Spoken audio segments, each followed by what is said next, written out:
US-backed Syrian fighters are reported to have overrun an encampment that made up most of the last patch of territory held by the Islamic State group.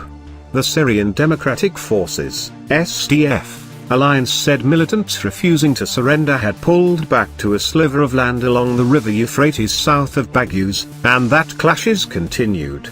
Although it warned the battle was not over, some fighters began celebrating. Baghouz's fall would bring an end to the caliphate proclaimed by IS in 2014. The jihadist group once controlled 88,000 square kilometers, 34,000 square miles, of land stretching across Syria and Iraq, imposed its rule on almost 8 million people, and generated billions of dollars from oil, extortion, robbery and kidnapping. After 5 years of bloody battles, local forces backed by world powers have driven IS out of all but a few hundred square meters. But the group is by no means defeated.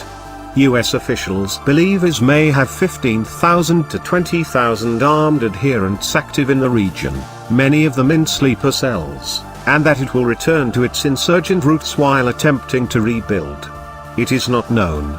At the start of March, when the SDF began its final assault on the village, commanders estimated there were a few hundred militants holed up inside. But the Kurdish-led alliance was forced to slow its offensive after it emerged that a large number of civilians were also there, sheltering in buildings, tents and tunnels. As many as 20,000 children and women, many of them foreign nationals, have since been evacuated to an SDF-run camp for displaced people at Al-Hol, swelling its population to 70,000 and overwhelming aid workers. Several thousand men have also surrendered and been taken to separate SDF detention